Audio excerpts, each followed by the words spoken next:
Summer start అయ్యాయి. పిల్లలు ఎక్కువసేపు ఇంట్లో కన్నా బయటే ఉంటారు కదా! బయటికెళ్ళే ముందు కడుపు ఫిల్లింగ్‌గా ఉండేలాగా ఈ రాగి జావా లేదా అంబలి తయారు చేసి ఇవ్వండి. హెల్త్‌కి హెల్త్ ఉంటుంది.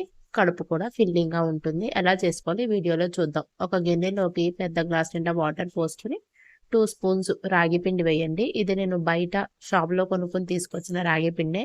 మీ ఇంట్లో పట్టించుకున్న రాగి పిండి అయినా కూడా వాడుకోవచ్చు. ఇంకా నేను స్టవ్ ఆన్ చేయలేదు. లమ్స్ లేకుండా పిండినంతా కలపండి. లమ్స్ ఉన్నా ఓకే. తర్వాత ఉడికినప్పుడు కలుపుతాం కాబట్టి విడిపోతాయి లమ్స్.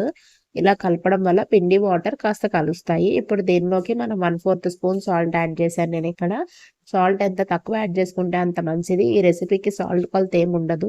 ఒకసారి సాల్ట్ వేసిన తర్వాత కూడా కలిపి ఇప్పుడు స్టవ్ ఆన్ చేసి మీడియం ఫ్లేమ్‌లో పెట్టండి. ఒక 2 మినిట్స్ తర్వాత మీరు అబ్జర్వ్ చేయొచ్చు వాటర్ బాయిల్ అవుతాయి. పిండంతా కిందకెళ్ళిపోయి వాటర్ పైకి తేలి వాటర్ పైన చిన్న బబుల్స్ కింద స్టార్ట్ అవుతది. అంటే పిండి ఉడకడం స్టార్ట్ అయిందని అర్థం అక్కడ. మీకు కంప్లీట్‌గా పిండి ఉడికిపోయిందని ఎట్లా తెలుస్తుంది అంటే పైన తెల్లగా కనబడుతుంది కదా! ఆ లేయర్ అంతా పోతది. రాగి ఏ కలర్‌లో ఉంటుందో ఆ కలర్‌లోకి మన పిండి ఉడికిపోయి వస్తది. ఈ రాగి జావా లేదా అంబలి ఎవరైనా తీసుకోవచ్చు. ఎట్లాంటి ఏజ్ రిస్ట్రిక్షన్స్ లేవు గానీ మీరు తినే ముందు ఒకసారి మీకు అలర్జీ ఉందా లేదా అని చెక్ చేసుకొని తినడం మాత్రం మర్చిపోకండి. ఈ రాగి జావా అనేది కాల్షియం ఎక్కువ ఉంటుంది దీనిలో. ఐరన్ కంటెంట్ కూడా ఉంటుంది. సాలిడ్ స్టార్ట్ చేసిన పిల్లలకి ఖచ్చితంగా ఇవ్వచ్చు ఇది. Super food. ఫింగర్ మిల్లెట్ అని కూడా అంటారు కదా! చాలా క్విక్‌గా అయిపోతది. చాలా ఎక్కువ సేపు మన కడుపు ఫిల్లింగ్‌గా కూడా ఉంటది.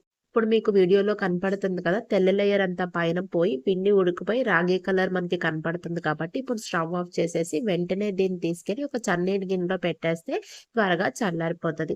ఇప్పుడు దీన్ని ఒకసారి కలపండి చల్లారిపోయిన తర్వాత.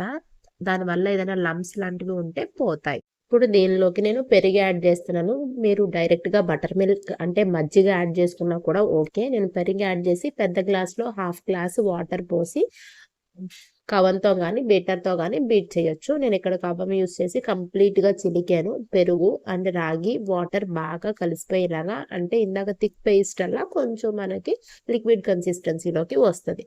దీన్ని మీరు సర్వ్ చేసుకోవచ్చు ఇప్పుడు. ఇది బ్యాచిలర్స్, కొత్తగా వంట నేర్చుకుంటున్న వాళ్ళు, బ్రేక్‌ఫాస్ట్ స్కిప్ చేసేసే అలవాటు ఉంటుంది గదా! అలాంటి వాళ్ళకి ఇది బెస్ట్ ఆల్టర్‌నేటివ్. 5 మినిట్స్‌లో అయిపోతది. తక్కువ ఇంగ్రీడియెంట్సే ఉన్నాయి కాబట్టి ట్రై పెరుగు యాడ్ చేయకుండా మాత్రం దీన్ని తీసుకుంటే ఖచ్చితంగా వేడి చేస్తది.